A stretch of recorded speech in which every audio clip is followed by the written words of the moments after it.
He sank his entire shelter 4 feet into the ground.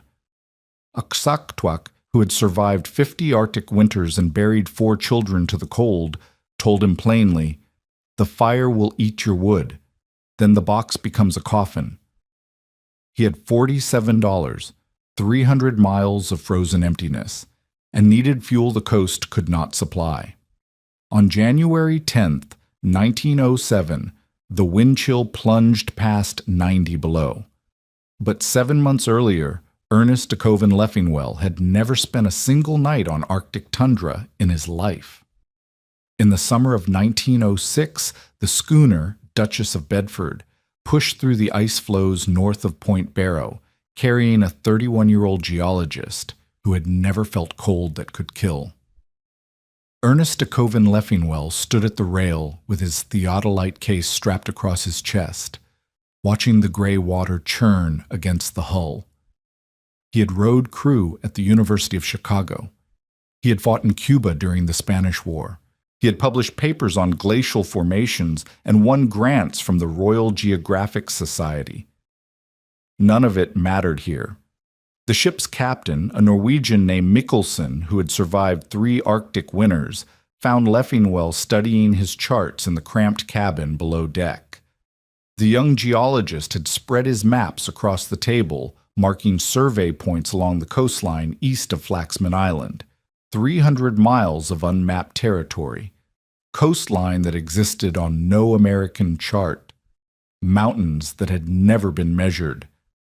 Mikkelsen looked at the marks and said nothing for a long moment. "You understand what winter means here," he said finally. It was not a question. Leffingwell looked up from his charts. "I've read the expedition accounts. Peary, Greeley. I know the temperatures." "You know the numbers?" Mikkelsen pulled a chair and sat across from him. "The numbers mean nothing until you feel them. At 50 below, your breath freezes before it leaves your mouth. The moisture in your lungs turns to ice. Metal burns skin like fire. A man caught in the open at 60 below is dead in 2 hours, maybe less. I'll have shelter. The cabin we're building on Flaxman. Your cabin is one place. You want to survey 300 miles. How many nights between shelter?" Mikkelsen leaned forward. "A blizzard comes fast here. No warning. You could be 15 miles from your cabin when the temperature drops 40 degrees in 4 hours. I have seen men freeze standing up. They did not have time to sit down." Leffingwell set down his pencil. "What would you have me do? Abandon the survey? I would have you understand that your university training means nothing here. The Inupiat have survived this coast for 4,000 years. They know things your professors never imagined. If you want to live through this winter, you will learn from them, not from your books." The young geologist smiled. "I intend to hire local assistants. I'll pay fair wages." "Pay," Mikkelsen repeated. He did not smile back. "The Inupiat don't need your money. They need nothing from you, but they may teach you anyway if they decide you are worth saving." He stood and moved toward the ladder. "Most white men who come here are not." The Duchess of Bedford dropped anchor off Flaxman Island on the 14th of August, 1906.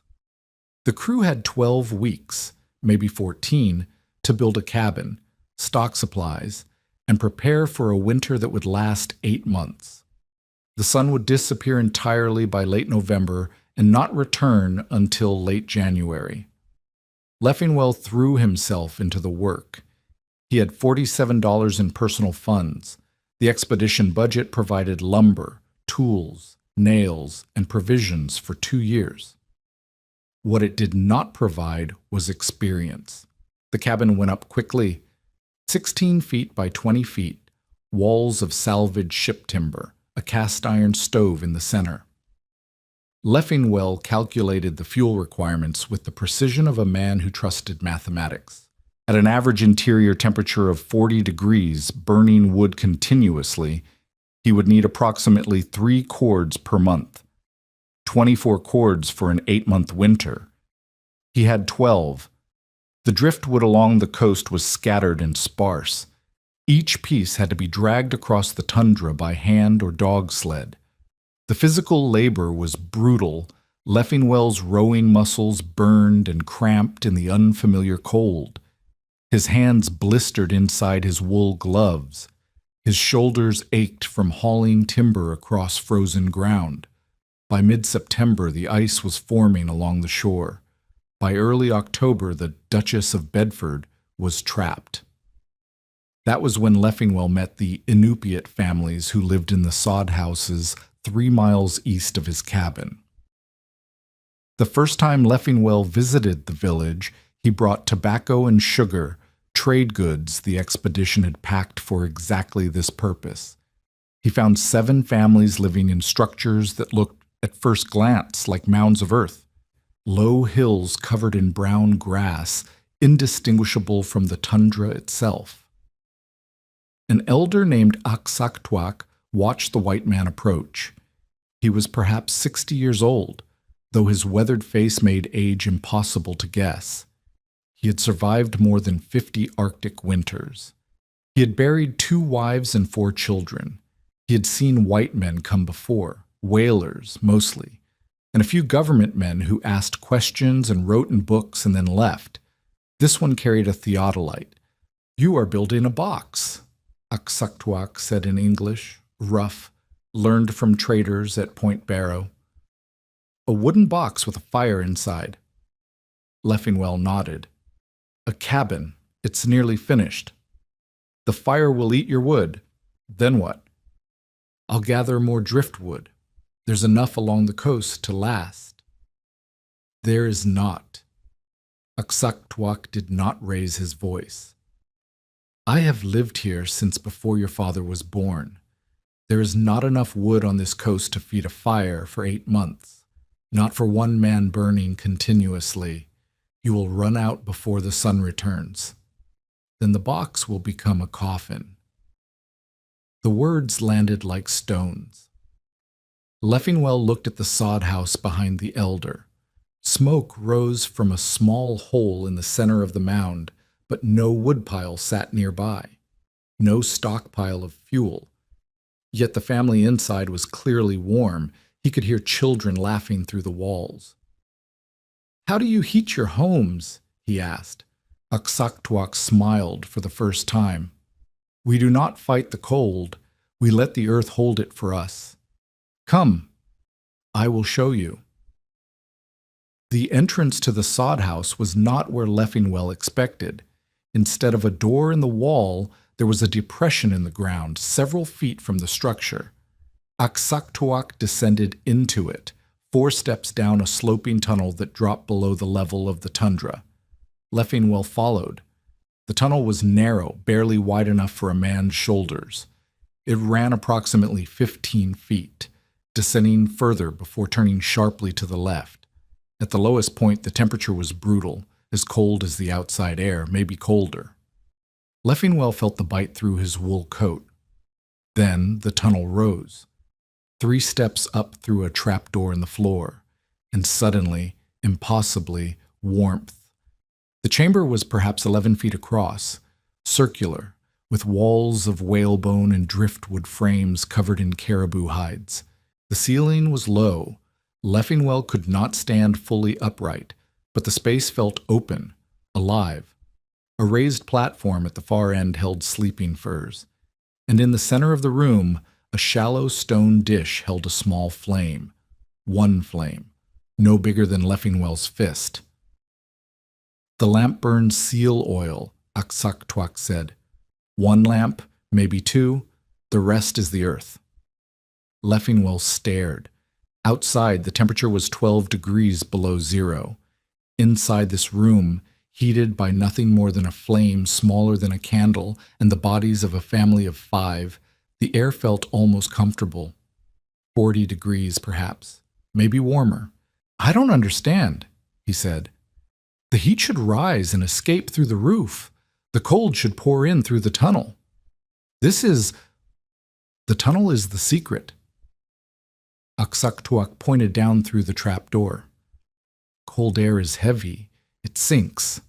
The tunnel goes down below the floor, so the cold falls into it and stays there. The warm air here is light. It rises. But there is nowhere for it to go. The cold below acts like a wall made of air. Leffingwell's mind raced. He had studied thermodynamics, density stratification. The principle was simple, elegant, and completely invisible in any Western building design he had ever seen. "How deep does the tunnel drop?" he asked. 4 feet below the floor, sometimes 5. The deeper, the better. The cold pools at the bottom like water in a bowl. As long as the floor is higher than the lowest point of the tunnel, the warm air cannot escape down. A cold trap. The Inupiat had engineered a cold trap using nothing but geometry and the physical properties of air, principles that Western scientists had only formalized in equations within the past century, and they had been using it for 4,000 years. "How long to build one?" Leffingwell asked. Aksaktuak studied him for a moment. "For a man who knows how? One day? For a man who has never tried?" He shrugged. "You would die before you finished. The weather would take you." "Then teach me." The elder was quiet for a long time. The flame in the oil lamp flickered. The children behind him had stopped playing. They watched the white man with curious eyes. "Teaching takes time," Aksaktuak said finally. "The winter is coming. You should stay in your box and burn your wood and pray it lasts until the ship comes back. That is the safe path for a man like you." "I didn't come here to be safe."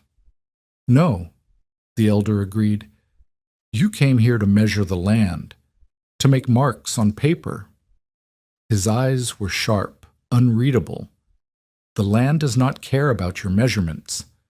The cold does not care how many books you have read. I have seen men like you before. They are always certain, and they are often dead." Leffingwell held his gaze. "Then let me earn the knowledge. I'll work. I'll pay. Whatever you ask." Aksaktuak turned away and spoke quietly to his wife in their language. A rapid exchange, too fast for Leffingwell to catch. Then the elder faced him again. "You will come here every day for 1 month. You will watch. You will dig. You will learn to cut snow blocks and measure tunnel depth and understand how the earth breathes. And in return, you will give us nothing." "Nothing?" "Payment would make this a trade. A trade ends when the goods are exchanged. What I give you is a gift. A gift obligates you forever." Aksaktuak's eyes held something that might have been respect or might have been pity. "When you use this knowledge to survive, you will owe the Inupiat people for the rest of your life. That is the price." The month that followed nearly broke him. Leffingwell's days split in half. Mornings at the Inupiat village, digging practice trenches into the permafrost, learning to cut snow blocks with the curved knife Aksaktuak called a pana, memorizing the angles of tunnel construction that seemed arbitrary until they suddenly made physical sense. Afternoons at his own cabin, maintaining the fire, gathering what driftwood he could, watching his fuel supply dwindle. The first practice shelter took him 3 days to build. Aksaktuak pronounced it a death trap. "The tunnel is too shallow. The floor is not level. If you slept here, you would wake with frost on your face, if you woke at all." Leffingwell filled it in and started again. The second attempt was better. The tunnel descended properly, the floor was elevated, and the dimensions were close to correct. But the roof collapsed under its own weight before he could finish sealing it. "Snow blocks must be cut at an angle," Aksaktuak said, demonstrating. "Like this. Each one leans against the next. The weight pushes in, not down. A dome, not a box." Leffingwell nodded, his hands raw inside his mittens. His fingers had cracked from the cold, and the wounds refused to heal in the dry Arctic air. He had lost 8 pounds in 2 weeks. His appetite had vanished, replaced by a constant gnawing exhaustion that sleep did not touch. The third shelter held. Aksaktuak inspected it without expression. He crawled through the tunnel, ran his hands along the walls, checked the ventilation hole at the apex. Then he sat in the center of the small chamber and waited. 2 hours later, he emerged. The temperature inside reached 31 degrees above zero, he said. Outside it was 18 below. That is 49 degrees of difference, with no fire, no lamp, only the heat of one old man's body. He looked at Leffingwell with something that might have been approval. You learn faster than most. Is it enough? Will it keep a man alive in the worst conditions? In the worst conditions? Aksaktuak shook his head slowly. The worst conditions, there is no shelter that saves you. But this, he gestured at the snow mound that concealed the chamber below. This will keep you alive in conditions that would kill any man in a wooden box. At 50 below, maybe 60 below, you will survive inside this shelter with nothing but your own warmth. That is what 4,000 years of knowledge gives you. The other surveyors thought he had lost his mind. A team from the Revenue Cutter Service stopped at Flaxman Island in late October, before the ice closed in completely. Lieutenant James Caldwell commanded the patrol, a career naval officer who had spent 6 years in Alaska and considered himself an expert on the territory. He found Leffingwell behind his cabin, practicing snow block construction in a trench he had dug into a drift. "What in God's name are you doing?" Leffingwell looked up. His face was weathered now, the soft features of his university days roughened by cold and wind. His beard had grown in patchy and ice-crusted. He looked, Caldwell thought, like a man going native. "Building a shelter." "You have a cabin, a perfectly good cabin with a stove." "The cabin is one location. I need to survey 300 miles of coastline. I can't drag a cabin with me." Caldwell stared at the half-finished snow structure. "So you're digging a hole in the ground, like the natives." "It's called a cold trap. The physics are sound. A tunnel descending below floor level creates a density barrier that— I know what the natives do." Caldwell's voice carried the particular contempt of a man who had watched other expeditions fail. "I also know that a commissioned survey officer has no business abandoning Western methods for primitive alternatives. The Navy's position on these matters is clear. Proper equipment, proper training, proper shelter, not holes in the dirt." Leffingwell set down his knife. "Lieutenant, the Greeley expedition followed proper Navy doctrine. 19 of 25 men died." "That was a supply failure, not a shelter failure." "The Jeannette expedition followed proper Navy doctrine. 20 of 33 men died. The Franklin expedition followed proper Royal Navy doctrine. All 129 men died." Leffingwell's voice remained calm, but his eyes were hard. "Do you see a pattern, Lieutenant? The men who die are the ones who refuse to learn from the people who have lived here for millennia. The ones who survive, Amundsen, Stephenson, Ray, are the ones who adopt indigenous methods." Caldwell's face reddened. "Ray was a disgrace. The Navy. The Navy laughed at Ray when he recommended snowshoes. Then Navy men died in the snow while Ray walked home." Leffingwell picked up his knife and turned back to his work. "You can file whatever report you like, Lieutenant. I intend to complete my survey and return alive. If that requires ignoring Navy doctrine, so be it." Caldwell was silent for a long moment. When he spoke again, his voice was quieter and colder. "The survey appropriation requires government oversight. Your reports must be filed through proper channels.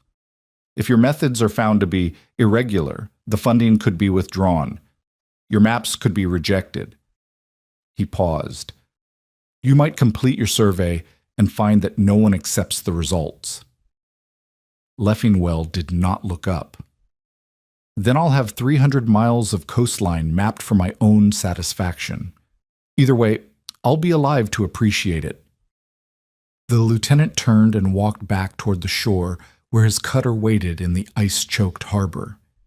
He did not say goodbye. November brought the darkness. By the 20th, the sun no longer rose above the horizon.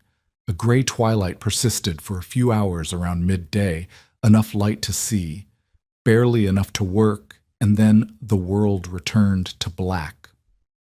The temperature dropped steadily, 20 below, 30 below. The ice along the coast groaned and cracked with sounds like gunshots. Leffingwell's fuel supply fell faster than his calculations had predicted.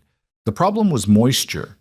The driftwood he had gathered was saturated with seawater, frozen into the grain. When he burned it, the water had to boil off before the wood would catch, and that process consumed heat rather than producing it. Each cord of wet wood generated perhaps half the warmth of a dry cord. By December 1st, he had 4 cords remaining. At his current burn rate, he would run out by mid-January. The ship would not return until July. 6 months of winter.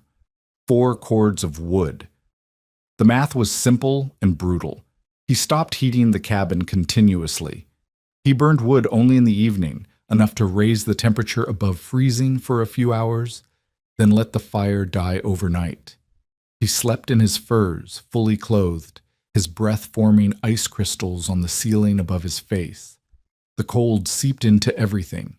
His chronometer stopped working.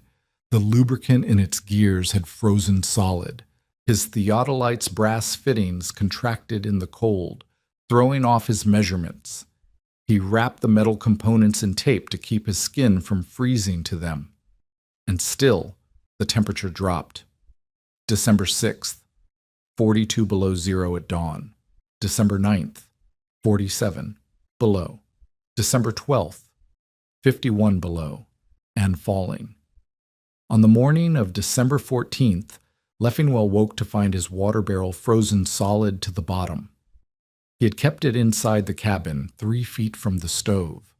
The fire had been dead for 8 hours, but even so, the temperature inside his shelter must have dropped below zero. Outside, his thermometer read -54. He built a fire and crouched beside it, waiting for his hands to warm enough to grip tools. The wood burned poorly, more smoke than heat, but slowly the cabin's interior climbed back toward 20 degrees. 21, 22. It took an hour to reach 30. He was measuring his remaining fuel when he heard the dogs. The Inupiat traveled by sled, and the sound carried far across the frozen tundra, the yipping of the team, the hiss of runners on packed snow. Leffingwell pulled on his parka and stepped outside. The sled came from the east, from the direction of Aksaktwak's village, but the figure driving it was not the elder. It was his son-in-law, a younger man named Kayuktuk, who traded fox pelts at Point Barrow. The sled carried caribou meat, 200 pounds, maybe more, frozen solid in the cold. "My father-in-law sends this," Kayuktuk said. "He says the white man's wood is running out." Leffingwell stared at the meat.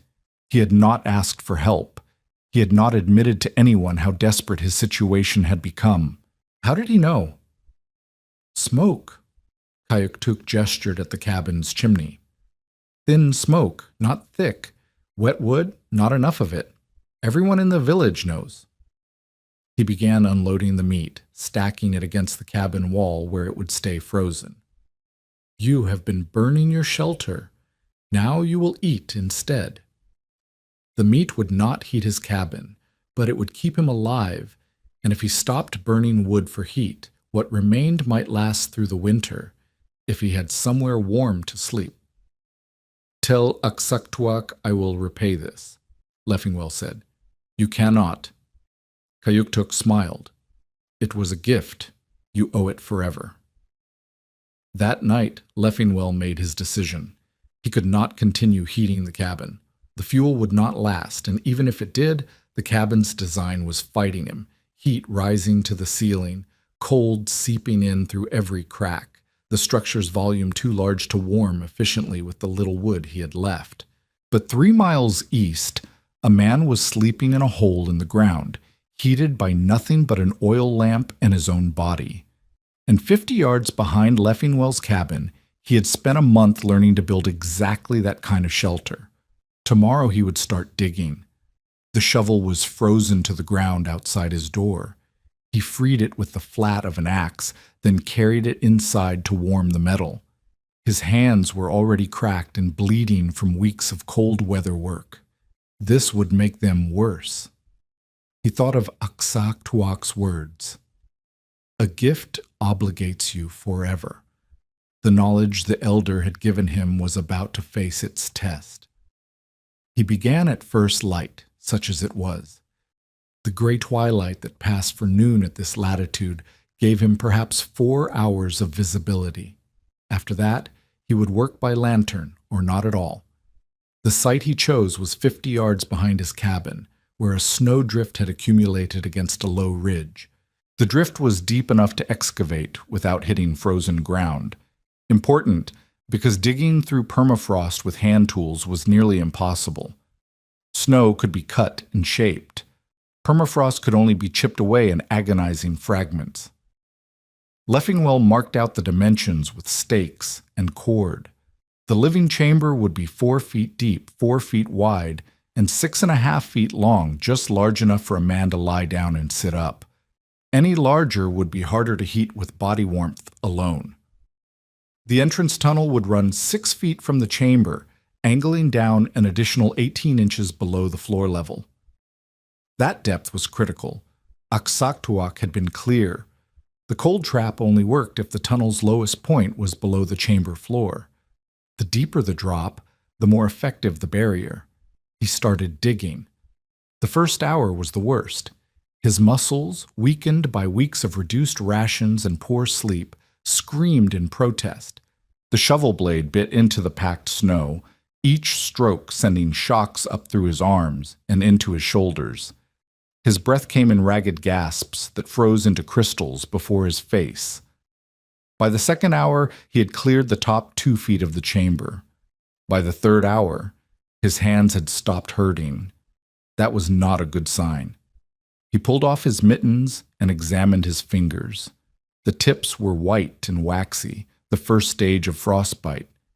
He tucked them into his armpits and waited, stamping his feet to keep blood moving, until the burning sensation of returning circulation told him the damage was not permanent. Then he picked up the shovel and continued. The tunnel was the hardest part. Digging downward from the chamber floor, Leffingwell had to excavate in a space barely wide enough for his shoulders. The snow he removed had to be passed up and out in small loads, bucket by bucket. Every 10 minutes he had to back out of the tunnel and stand upright to catch his breath. The work took 3 days. On the first day, he completed the chamber and the first 3 feet of tunnel. The temperature dropped to 56 below overnight, and he slept in his cabin with no fire, huddled in every fur he owned, waking every few hours to flex his fingers and toes. On the second day, he finished the tunnel's descent and began the angled section that would bring it to the surface. A section of the roof collapsed, burying his tools. He dug them out with his bare hands, lost 2 hours, and continued. On the third day, he cut the snow blocks for the roof. Aksaktuak had taught him the technique.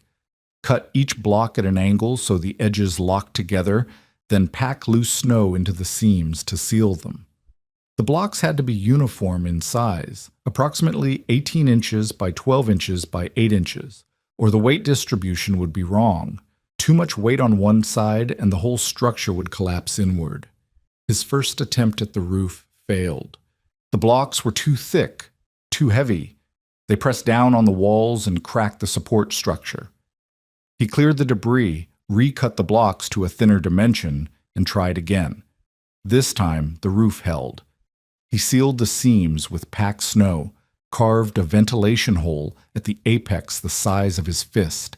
and crawled back out through the tunnel to inspect his work from the outside. From above, the shelter was invisible, a slight mound in the snow, indistinguishable from the dozens of other drifts that covered the tundra. The entrance was a dark depression that looked like nothing more than a shadow. Inside, complete darkness. He tested the shelter that night. The thermometer outside read 58 below zero, the coldest temperature Leffingwell had ever experienced. The air hurt to breathe. Moisture from his lungs froze on his beard within seconds of each exhale. He crawled into the tunnel. The cold intensified as he descended. At the lowest point, 18 inches below the chamber floor, the temperature was brutal, at least as cold as the outside air, maybe colder. The density stratification was working. Cold air, heavy and dense, was pooling in the tunnel's depression exactly as Aksaktwak had described. He climbed up into the chamber. The difference was immediate. Not warm, not yet, but noticeably less cold. The air felt still, insulated, protected from the wind that howled across the tundra above. He pulled his sleeping furs into the chamber and arranged them on the raised platform at the far end, the highest point in the structure where the warmest air would collect. Then he blocked the tunnel entrance with his pack, leaving a gap for ventilation, and waited. 1 hour. The temperature inside the chamber climbed to 11 below zero, 58 below outside, 11 below inside. 47 degrees of difference, and he had done nothing but sit there. 2 hours. The temperature reached 4 below. His body heat was accumulating in the small sealed space, unable to escape past the cold air barrier in the tunnel below. 3 hours. 2 above zero. Leffingwell pulled out his journal and wrote by candlelight, the small flame adding its own heat to the chamber. December 17th, 1906. Exterior temperature, minus 58 degrees Fahrenheit. Interior temperature after 3 hours, plus 2 degrees Fahrenheit. Differential, 60 degrees Fahrenheit. No fuel consumed. Body heat only. The principle is sound. The shelter works. He blew out the candle and slept. When he woke, the temperature inside had climbed to 9 degrees above zero. Outside, according to the thermometer he had left on a stake, it had dropped to 61 below. 70 degrees of difference, no fire, no lamp, nothing but the insulating properties of packed snow and the elegant physics of the cold trap. He had survived the night. The news traveled. Kayuktuk appeared 2 days later, driving his sled from the village with a load of seal oil. He inspected the shelter without entering it, studying the entrance depression, the slight mound of the roof, the ventilation hole from which a thin plume of vapor rose. "My father-in-law wishes to see this," he said. Leffingwell blinked. "He taught me how to build it." "He taught you the knowledge. He did not see you use it." Kayuktuk's expression was unreadable. "There is a difference." 2 days later, Aksaktuak arrived. The elder moved slowly now. The cold made his joints ache, he explained, and the dark months were hard on old bones. But his eyes were sharp as he descended into the tunnel, crawled through to the chamber, and sat in silence for several minutes. Finally, he spoke. "The tunnel angle is wrong. It should turn more sharply. The wind will find its way inside eventually." Leffingwell nodded, making notes. "The ventilation hole is too large. You will lose heat. Make it smaller, the size of 2 fingers, not a fist." More notes. "The sleeping platform is good. The dimensions are correct." Aksaktuak paused. "For a first real shelter, it is acceptable. You will not die in this." "Acceptable? I have seen worse. I have also seen better." The elder's eyes glinted. "You have many winters to improve." The cabin became a storage building. Leffingwell moved his instruments, his journals, and his provisions into the wooden structure, but he slept in the snow shelter. The remaining wood, 3.5 cords now, would last longer if he only burned it for cooking and for warming the cabin during working hours. The arrangement was not comfortable. Each morning, he had to brush ice crystals from his beard and eyebrows before his eyelids would open fully. Each evening, he had to warm his hands over the cabin stove before they could hold a pen, but he was alive. And the survey continued. In the gray twilight hours of late December, he began making short trips across the frozen coastline, setting up his theodolite at predetermined points, taking measurements that would form the skeleton of his map. The cold never relented. The thermometer rarely climbed above 40 below, but he was learning to work in it. He traveled with a small emergency kit now, a folding shovel, a snow knife, a canvas tarp. If a storm caught him between shelter points, he could dig a survival hole in under 2 hours. Not comfortable, not even warm, but survivable. The Inupiat called these emergency shelters chinguk, a temporary burrow, not meant for extended use. Leffingwell practiced building them until he could complete one in 90 minutes. 90 minutes to save his own life. It seemed like a reasonable investment. But the real test was still coming. The elders in the village spoke of something they called agnaktak, the deep cold, the killing cold, when the temperature dropped so far that even the inside of a properly built shelter could frost over.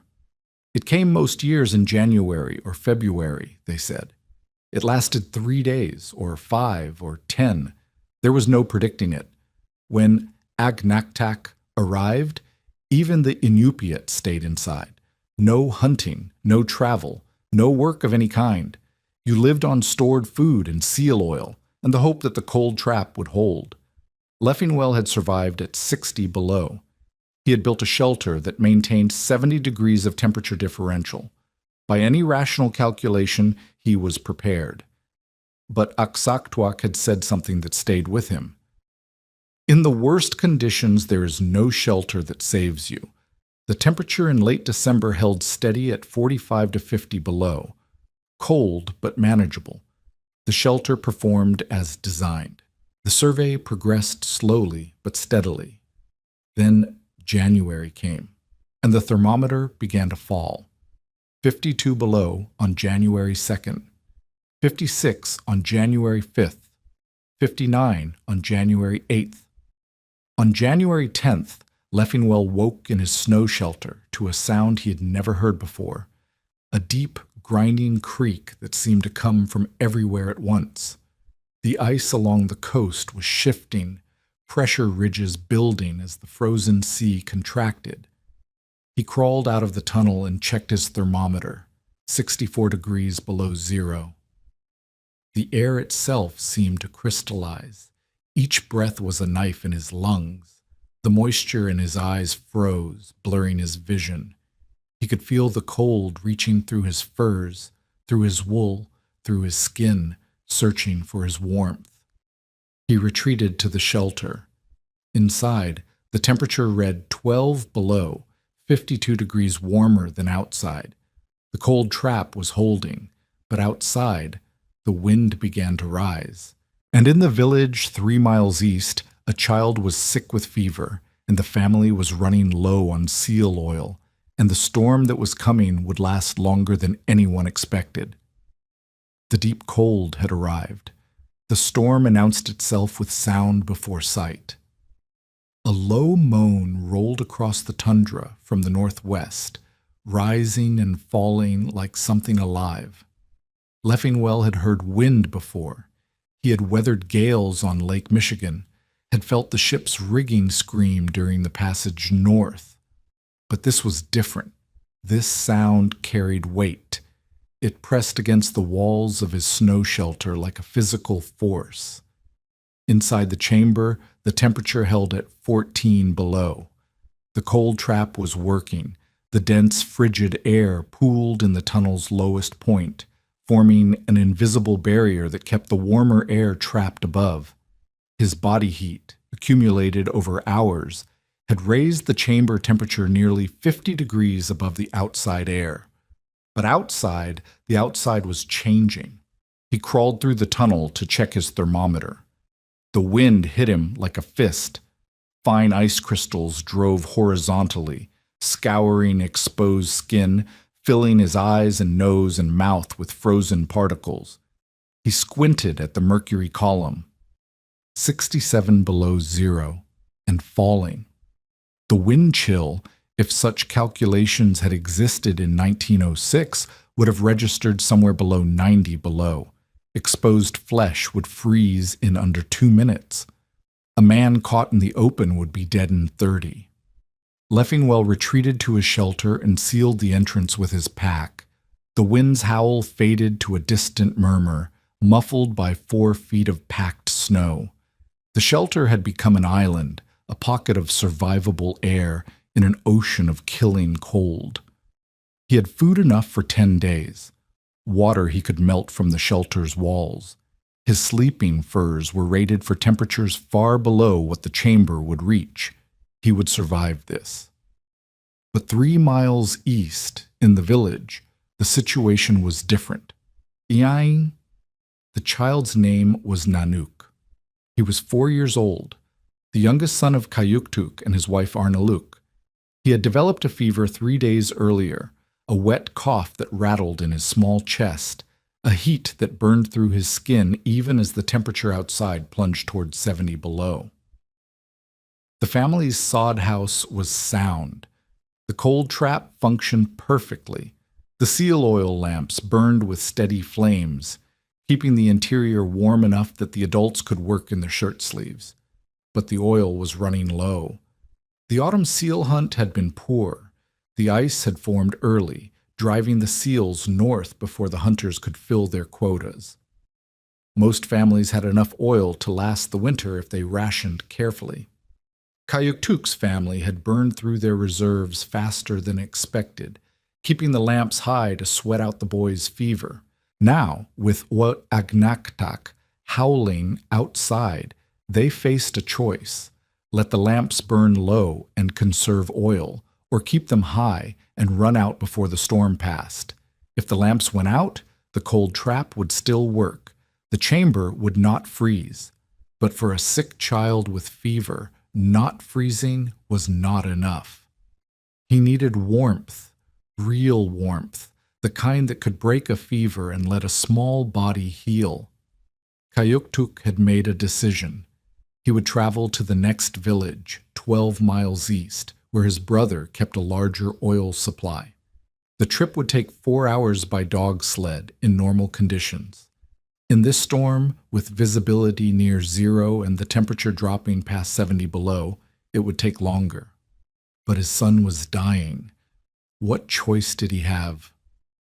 Leffingwell did not learn what had happened until the second day of the storm. He had stayed in his shelter, emerging only briefly to check conditions and to retrieve frozen caribou meat from his cabin. The world outside was a white void, snow driven so hard that he could not see his own hand at arm's length. The temperature had stabilized at 69 below, and the wind showed no sign of relenting.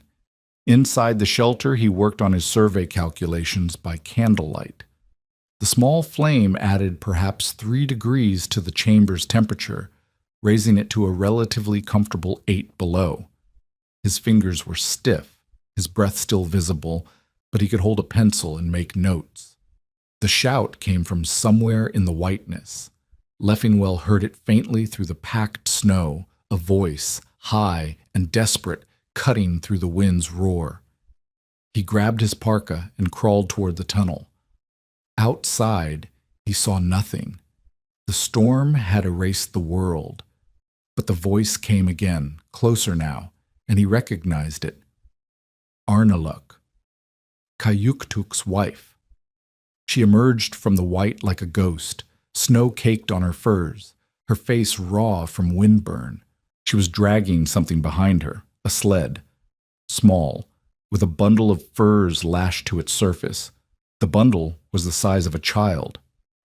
"He is not breathing right," Arnaluk said. Her English was worse than her husband's, broken and desperate. Kayuktuk went for oil. He has not come back. The lamps are dying. Nanook is dying. Please. There was no time to think. Leffingwell lifted the boy from the sled. He weighed almost nothing, a terrifying lightness that spoke of days without proper food, and carried him down into the tunnel. Arnaluk followed, her movements clumsy with exhaustion. Inside the shelter, the temperature read 6 below. Warmer than outside, but not warm enough. The boy's breathing was shallow, rattling, each exhale a small battle. His skin was hot to the touch, the fever still burning, but his lips had a bluish tinge. He was hypothermic and fevered at the same time. His body was fighting itself. "We need heat," Leffingwell said. "More than this." He lit every candle he had, 4 of them, thick tallow pillars that he had brought for long nights of calculation. He arranged them in a circle around the sleeping platform, close enough that their heat would radiate toward the center. Then he stripped off his outer furs and wrapped them around the boy, layering insulation until only the child's face was visible. The shelter was small. With 2 adults and 4 candles burning, the temperature began to climb. 8 below, 5 below, 2 below, 0, above freezing. The shelter's small volume, which had seemed a limitation, became an advantage. Body heat from 2 adults, flame heat from 4 candles, all trapped by the cold barrier in the tunnel below. The temperature rose faster than Leffingwell had thought possible. 10 above 0, 12, 15. The boy's breathing steadied. Arnaluk told him about Kayuk-Tuk while they waited. Her husband had left the previous morning, just as the storm intensified. He had taken the strongest dogs, the fastest sled, and promised to return by nightfall. Nightfall had come and gone. Then a second dawn, gray and howling. Then a second dusk. He had not returned. "The trail is marked," she said. "Posts every mile. He knows the way. But the snow?" She trailed off, staring at the shelter's curved walls. "The snow covers everything." Leffingwell understood. In a storm, this fierce visibility dropped to feet. The trail markers, wooden posts driven into the ice every mile, would be buried or invisible. A man could pass within arm's reach of a marker and never see it. He could wander in circles until the cold took him. Kayuk-Tuk had been gone for 36 hours, in conditions that would kill an exposed man in 30 minutes. "He found shelter," Leffingwell said. "He must have. The Inupiat know how to build emergency holes. He's somewhere in a snow cave waiting for the storm to pass." Arnaluk looked at him with eyes that held no hope. "Kayuk-Tuk has never built a shelter alone. He was young when his father died. He did not learn." The words landed like a physical blow. There were skills that passed from father to son, elder to youth, generation to generation. Kayuk-Tuk had missed that transmission. He knew how to drive dogs and hunt seals and repair a sod house. But the emergency survival skills, the ones that saved you when everything else failed, those had died with his father before he was old enough to learn. He was somewhere on the tundra in a 70-below blizzard, and he did not know how to save himself. The storm lasted 4 days. On the first night, the boy's fever broke. He woke confused, asking for his father, and Arnaluk fed him small pieces of caribou meat softened in warm water. The shelter's temperature held at 18 above, cold by any civilized standard, but warm enough for a child bundled in furs. On the second day, Leffingwell made a brief trip to his cabin, retrieving more candles, more meat, and the last of his tea. The storm had not relented. If anything, the wind had intensified, but the temperature outside had stabilized at 64 below, still lethal, but no longer dropping. On the third day, Arnaluk stopped speaking. She sat with her son in her arms, staring at the shelter walls, her face empty. Leffingwell recognized the expression. It was the face of someone who had accepted the worst. On the fourth day, the wind died. The silence was the first sign. Leffingwell woke from shallow sleep to absolute quiet. No howling wind, no grinding ice, just the soft sound of breathing, his own, Arnaluk's, the child's. He crawled through the tunnel and emerged into a transformed world. The sky was clear for the first time in days, a pale gray blue that hinted at the sun hidden below the southern horizon. The snow had stopped falling. The temperature read 52 below, cold by any measure, but almost pleasant after the 70 below nightmare of the previous days. And there, half a mile to the east, a figure was moving across the ice. Leffingwell shouted. The figure did not respond, too far away perhaps, or too exhausted to hear. He began running through the knee-deep snow, his legs burning with the effort, his lungs screaming in the cold air. It was not Kayuktuk. It was Aksaktuak. The elder moved slowly, leaning on a walking stick, his face weathered to the color of old leather. Behind him, a dog team waited, and on the sled, was a body. Kayuktuk was not dead. He was close, his hands and feet blackened with frostbite, his face raw and swollen, his breath barely visible, but he was not dead. The dogs had found him, Aksaktuak explained. They had caught his scent 3 miles east of the village, buried in a shallow depression that might have been an attempt at a snow hole. The depression was too shallow, the entrance facing the wrong direction. Cold air had poured in rather than pooling below. He had survived by burning everything he carried, his spare clothing, his food bag, even the leather traces from his sled, in a desperate, failing attempt to generate heat. He lasted 3 days, Aksaktuak said. Another night, he would have died. They brought him to Leffingwell's shelter because it was closest. The sod house in the village was 3 miles further, and Kayuktuk needed warmth now, not in an hour. The snow chamber that Leffingwell had built, the one Aksaktuak had called acceptable, became a hospital. They packed the injured man in furs, surrounded him with heated stones warmed in the cabin stove, and watched as the shelter's trapped air slowly, steadily raised its temperature, 20 above, 25, 30. Kayuktuk's eyes opened on the second day after the storm. He saw his wife, his son, the curved walls of a shelter he did not recognize. "Where am I?" he asked. "In the white man's hole," Arnaluk said. There was something in her voice, relief, gratitude, something else Leffingwell could not name.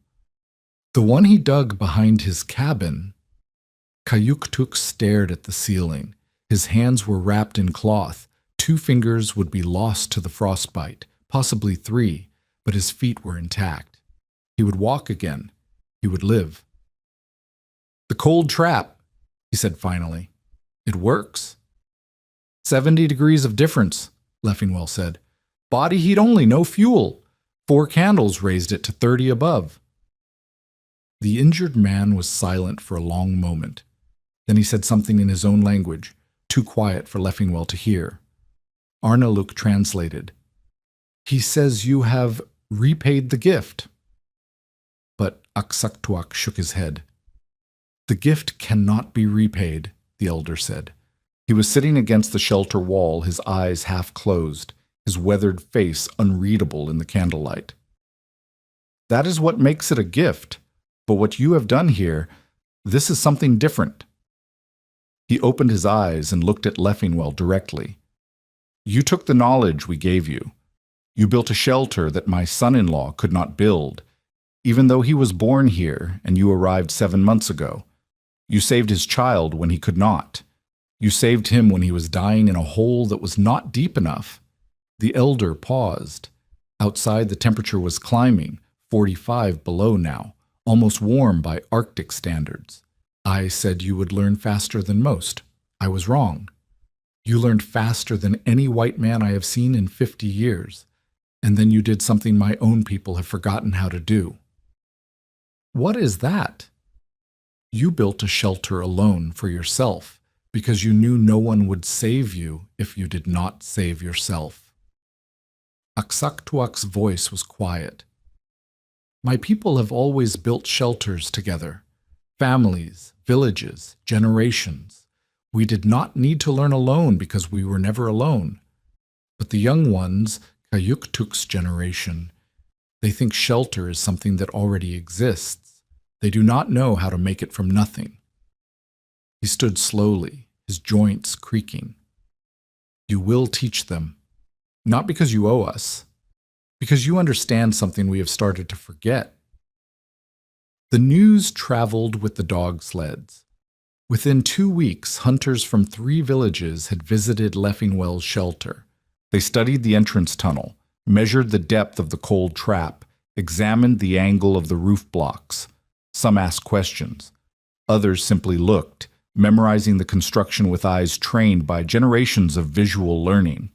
Lieutenant Caldwell's cutter did not return until the following summer, when the ice finally broke. By then, Leffingwell had completed the first phase of his survey, 112 miles of coastline mapped, 47 survey points established, measurements accurate enough that satellite verification, decades later, would find errors of less than 250 feet. Caldwell reviewed the reports without comment. He filed them through proper channels. He did not withdraw the funding or reject the maps. He also did not apologize. But in his official summary, submitted to the Revenue Cutter Service Command, he included a single line that had not appeared in any previous Alaska survey report. Field personnel should be advised that indigenous shelter construction methods may prove valuable in extreme conditions. It was not much. It was not enough. But it was, perhaps, a beginning. Leffingwell stayed. Not for 1 winter, as he had originally planned, but for 6. He returned to the Arctic coast every year until 1914, completing the most comprehensive survey of Alaska's northern frontier ever attempted by a single individual. He mapped 4,900 square miles of territory, made 31 dog sled expeditions totaling 4,500 miles, and lived among the Inupiat families who had taught him to survive.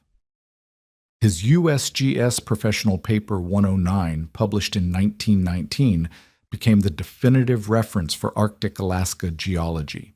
But buried in its technical appendices were detailed descriptions of indigenous survival methods, shelter construction, clothing design, food preservation, cold weather travel, information that had never before appeared in a government scientific publication. He wrote it, he later explained, because the knowledge deserved to be preserved. The Inupiat were teaching it to their children, but the children were leaving for schools in the south, for jobs in the cities, for a world that did not require them to build shelters in 70 below storms. Someone needed to write it down before it was forgotten.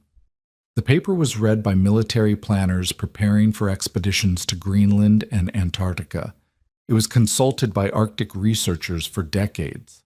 The cold trap entrance design it described appeared in Army survival manuals during the Second World War and remained standard training until the age of heated tents and portable shelters made such knowledge seem obsolete. 2. By then, Leffingwell was long gone from the Arctic.